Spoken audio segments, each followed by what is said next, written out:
Sean bienvenidos a este su canal Leyendo se entiende la gente. El día de hoy les hablaré sobre el libro A la brava S de José Manuel Valenzuela. Este libro es el resultado de un minucioso trabajo de investigación de campo realizado por el autor en diversas ciudades de México, principalmente en su frontera norte. En sus páginas desfilan los testimonios y su análisis adjunto de los modos de vida, jerga idiomática y valores de una generación de jóvenes a la defensiva. A la brava ese es el retrato de una juventud que tiene como contexto la periferia urbana, la marginalidad social, la intolerancia policíaca y la carencia de oportunidades. En esta primera parte de una serie de videoclips acerca de este libro, abordaremos un poco la juventud y cultura juvenil, así como el cholo desde la perspectiva del autor. Muy bien. En el presente siglo, en todos los continentes han existido diversas expresiones juveniles, diferentes manifestaciones culturales que han servido como medio de canalización a la inconformidad y rebeldía de la juventud, la irracionalidad social, la declinación e inoperancia de una serie de valores puestos en entredicho por los jóvenes y no jóvenes, las guerras mundiales como manifestación grotesca de la lucha por el poder económico, la ambición de la ganancia por encima de las necesidades sociales, el despilfarro junto a la miseria, la corrupción junto a la necesidad, van a conducir a diferentes expresiones de rechazo hacia una serie de valores de la sociedad.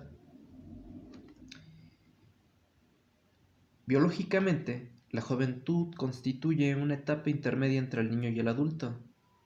Sin embargo, socialmente esta fase supone un proceso que, si bien se inicia con la adquisición de la madurez fisiológica y con la capacidad de procreación, termina con la adquisición de la madurez social, es decir, el momento en que el joven adquiere todos los atributos para su plena integración al papel del adulto que presupone derechos y deberes sexuales, familiares, económicos, legales, políticos y sociales. Desde los tiempos prehispánicos, señala y cito a Miguel León Portilla, los pueblos nahuas de alta cultura consideraban al norte como país de grandes llanuras y de tierras pedregosas, frontera de su civilización. En el norte vivían los chichimecas, la gente de la flecha y el arco, que seguían siendo una amenaza para el mundo mesoamericano, pero también en el norte se situaba Chicomostoc, el lugar de las siete cuevas, y Aztlán, el sitio de las garzas, regiones míticas de donde habían venido los ancestros. La noción del norte del país en los tiempos prehispánicos, la colonia, y casi hasta la mitad del siglo pasado, se asociaban con el temor y la incertidumbre. En el norte se acrisolaban la hostilidad chichimeca y la adversidad geográfica. Nuevamente, León Portilla señala que habían rasgos constantes en la apreciación de lo que significa el norte. Entre esos rasgos están el reconocimiento de su grande extensión geográfica concebida como posible fuente de riquezas, igualmente la idea de que tales riquezas no son fáciles de alcanzar, ya que en el norte el desarrollo cultural tiene que vencer obstáculos que en otros lugares no se han presentado. También se considera que más allá de lo que en las distintas etapas se alcanzan a colonizar, existe siempre una frontera hostil física y culturalmente hablando. La actual frontera se delimita a partir de la guerra México-Estados Unidos y la firma de los tratados de Guadalupe Hidalgo. Desde entonces y hasta la fecha, la región fronteriza ha sido punto de confluencia e interacción cultural. Dicha interacción no ha sido ni cultural ni simétrica, sino que a lo largo de la historia la población ha creado los instrumentos mediante los cuales ha dejado plasmada su concepción de la vida, así artesanías, almanaques, leyendas, lenguaje, música, dan cuenta del sueño, el mito y la realidad, pero la frontera no es una unidad homogénea.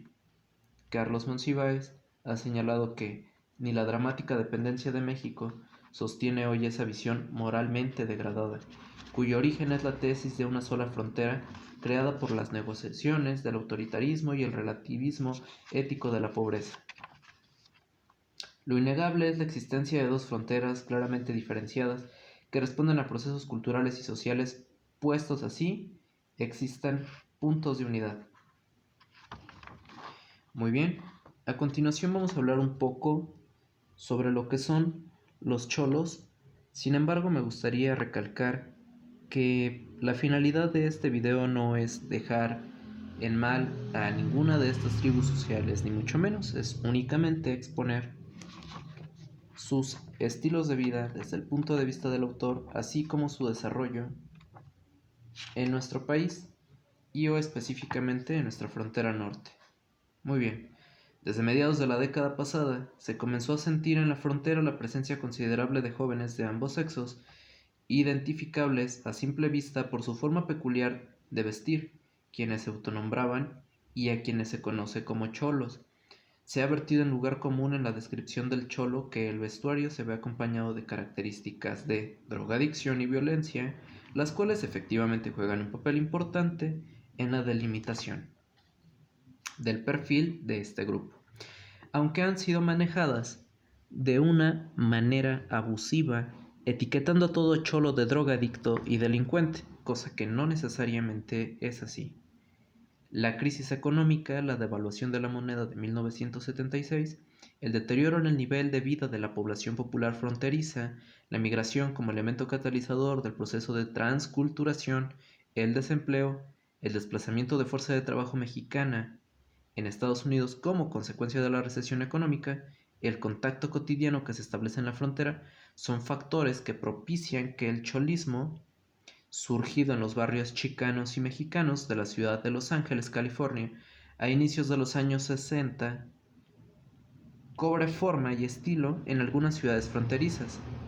La influencia de los cholos prendió rápidamente entre los jóvenes pertenecientes a las clases bajas, proletarios y semiproletarios.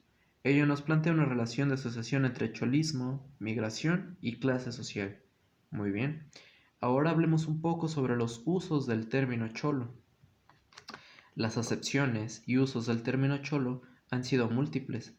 Asimismo, son varias las interpretaciones acerca del origen y significado de su adopción para autodefinirse por parte de los cholos.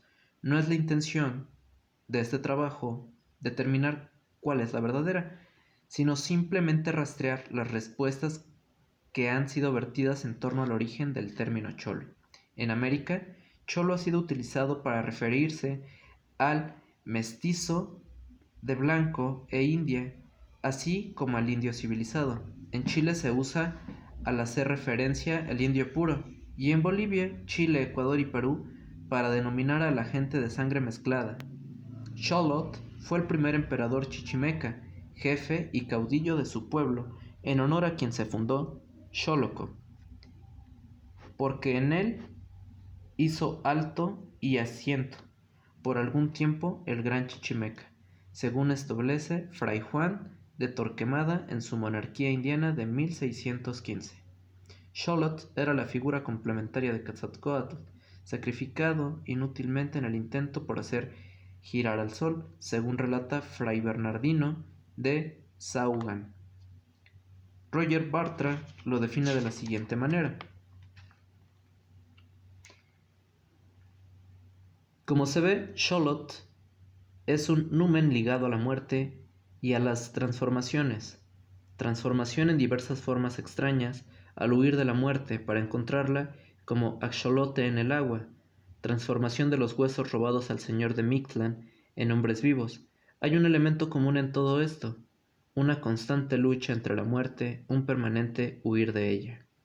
En náhuatl, Xolo sería el apócope de Xoloescuintli, perro mudo, voz azteca con la que Hernández designa una de las variedades de perro mudo, Canis caribacus, en México. Armas opina que Xolo o Xula, como se dijo en Nicaragua, según Oviedo, es corrupción de la voz chulo, mientras que chola, afárexis de huichol, guajolote, se refiere a la hembra de guajolote, guajolota, totola o pípila. Esta denominación es utilizada en la región central del país. Chol es el indio perteneciente a la gran familia de los cholotes o mopones de Guatemala y partes de Tabasco y Chiapas. Asimismo, Chol significa la lengua de estos indios hablan, la cual pertenece a la familia de lenguas maya-quiches. Los cholos omopones son los indios maya-quiches que se localizan en el este de Chiapas y en la provincia de Veracruz, en Guatemala. El diccionario de la lengua española dice lo siguiente: cholo, de Cholán, hoy Cholula, Distrito de México. Dícese del indio civilizado. América, mestizo de Europa e India. Fray Alonso de Molina, en su vocabulario en lengua castellana y mexicana y en castellana de 1570, lo define como paje, mozo, criado o esclavo. En el Diccionario General de Americanismos, Francisco Javier Santamarina define el término cholo de la siguiente manera: cholo, casta que resulta del cruzamiento de la raza blanca con la indígena en general, mestizo, criollo, etc., o por extensión, gente baja, de índole ruda, soez, tosca. En Chile, dícese del perro de color negro. En México, por lo general indio medio civilizado. En Costa Rica, también por extensión, a cualquier persona muy morena. En Costa Rica y Ecuador además, tratamiento familiar cariñoso y de confianza. Propiamente se llama así en el Perú el descendiente de criollo e indio o viceversa. Por analogía se llama así en Venezuela a la persona o animal a quien se mima. En Chile se llama con este apodo al peruano, con ánimo y sentido despectivo e injurioso. Por extensión cobarde, el indio puro del sur. Como se ve, la voz es propiamente de América del Sur y su origen más probable, el que dijo Garcilaso. A los hijos de los mulatos llaman cholos, es vocablo de las islas de Barlovento. Quiere decir perro, no de los castizos, sino de los vallascos gozones, y los españoles usan de él por infamia y vituperio. Tratando esta voz, Arona incurrió en este despropósito injurioso para México. Es un grandísimo error creer que con decir cholo está designando al pueblo peruano, como lo están en México y Chile, cuando se dice lépero y roto.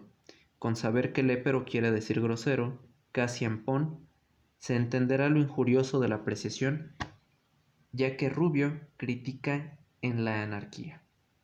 Pues muy bien, aquí hasta como podemos entender, depende del país, de la connotación cultural y demás aspectos, es como vamos a entender tal cual a un cholo. De ahí que realmente sea un tanto subjetivo y difícil a veces de criminalizarlos, hablar despectivamente de ellos sin conocer realmente pues cuál es esta base que hay detrás de todo esto. Cholo tradicionalmente ha sido utilizado de manera peyorativa para referirse a la gente baja, inculta, ruda, soez, tosca, o también como una expresión paternalista para mimar a personas o animales. El cholo ha estado también asociado con el dolor, con el color de la piel, perdón. El cholo es el moreno, el prietito, el indio o el pobre, connotación que traspasa las fronteras y llega a Estados Unidos, donde a partir del siglo pasado se utilizó para designar a los migrantes, fundamentalmente al hacer referencia a los migrantes mexicanos. Muy bien, hablemos un poco ahora sobre lo que es la iniciación en el cholismo. La iniciación de jóvenes y niños en el cholismo se presenta generalmente de una forma natural dentro del contexto de la cotidianeidad en la forma de los barrios. Dicha iniciación puede darse bajo la atracción de los hermanos mayores u otro familiar por la influencia de los amigos del barrio, con los cuales existen fuertes lazos de amistad fortalecidos en experiencias compartidas, por el gusto hacia la ropa y el estilo adoptado por los cholos o como parte de una necesidad de adquisición de identidad, la cual se puede buscar a través de la integración en el barrio o la clica. Para ejemplo, vamos a dar un pequeño diálogo. ¿Cómo la guachan?, preguntó el chori. Pues te voy a tirar un jale ese. Yo me hice cholo porque desde morrillo me empecé a clavar con los vatos. Me empezó a caer la garra. Guachaba a los demás y me gustó. Simplemente me gustó. ¿Tú qué onda, Chori? Yo empecé en el barrio con los compas que desde morrillos andábamos cotorreando, haciendo nuestros desmadres y pues hicimos un barrio. Me gustaba vestirme de cholo y pues fumar y pistear y ese pedo. Nosotros hicimos un club primero. Es que pues antes éramos deportistas, a todo lo que da, ¿me entiendes? Pero ya dos, tres locos se empezaron a vestir cholos, porque nadie se vestía cholo casi en este tiempo, y nos empezábamos a vestir dos, tres acá cholos y les empezó a caer la cura y sobres. Esto es un pequeño fragmento de un diálogo retomado de esta obra. Otro elemento importante en la iniciación del joven al cholismo lo constituye la escuela. Es aquí donde muchas de las inquietudes y rebeldía encuentran mecanismos de expresión a través de la integración y pertenencia en la clica chola. Según la percepción de los mismos cholos, ellos se inician principalmente a partir de que se sienten atraídos por el estilo de los cholos o simplemente porque les gusta el vestuario, la garra de los cholos, la ropa. Otros elementos que actúan en el mismo sentido serían la influencia de los amigos o el hecho de que el cholismo se puso de moda, como muchas otras modas. Por otro lado, muchos jóvenes se integraron al cholismo a partir del contacto con cholos de Estados Unidos, ya sea en viajes que ellos han realizado ese lugar de paseo, visita o en búsqueda de trabajo, o por el contacto con cholos que vienen de Estados Unidos. Asimismo, Tijuana ha jugado el mismo papel en relación con jóvenes que vienen de otras partes del país. De esta manera, muchos jóvenes encontraron el vehículo de expresión que al mismo tiempo que les brinda identidad entre ellos, los expone al rechazo de la sociedad global. Para fines de los años 60 e inicios de los 80 ya había cholos en Chihuahua, Sonora, Sinaloa, Jalisco, Michoacán, Zacatecas y otros estados. Es la moda que uno tiene. Los surfos es lo que tienen ellos. Les gusta andar vistiéndose así. Al cholo, su gusto es vestirse así. Y por eso la gente lo humilla. Nada más que es cholo uno, lo miran, qué loco de lo peor. Y en el mismo sentido, pues nada bueno. Pero sabiendo que no, o sea, somos iguales todas las razas. Pequeño diálogo entre cholos. A la brava ese, el cholismo es la raza de los barrios bajos, como se dice, que no, guachen, ya cayeron las jainas, muchachas, señoritas, jovencitas, eso es jainas.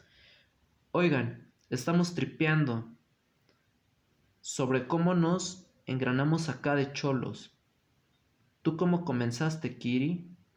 Pues te voy a decir una cosa, yo empecé a los 16 años a vestirme chola. Todo el fuedo, todo el pedo fue que caí para los Estados Unidos. ¿Ves? Caí palos y tuve problemas. O sea, yo me vestía más o menos acá, ¿me entiendes? Estaba morrilla, yo me vestía acá. Tú sabes, quería andar cremilla, pero me agarraron 7 rucas, me dieron una frieguiza. ¿Y sabes qué? Mi madre, ahí fue donde empezó mi desmadre, ¿me entiendes? A vestirme chola y a hacerme más cabrona de lo que yo era, ¿me entiendes? O sea, fue cuando yo empecé a vestirme chola y, o sea, no dejarme de nadie, ¿me entiendes? A decirme chingas y te chingo, es todo. Ellas eran cholas, pero como me vieron a mí acá, ¿no? Me caí muy acá, como diciendo, paisita, ¿no? Pues entré a la high school, pues entré a la high school y me espiaron, y me traían ganas, porque los vatos andaban sobre mí. Porque yo bien calmada, acá, ¿no? Y pues un vato me llegó y una ruca andaba con él y tú sabes, acá. La hizo mucho de pedo y quiso madrearme y después me buscó y me agarró y se escondió entre unos árboles. Pequeño fragmento. Pues muy bien amigos, el día de hoy vamos a dejar esta primera parte del video hasta aquí. Por favor, no olviden dejar su like y suscribirse si les gustó el video.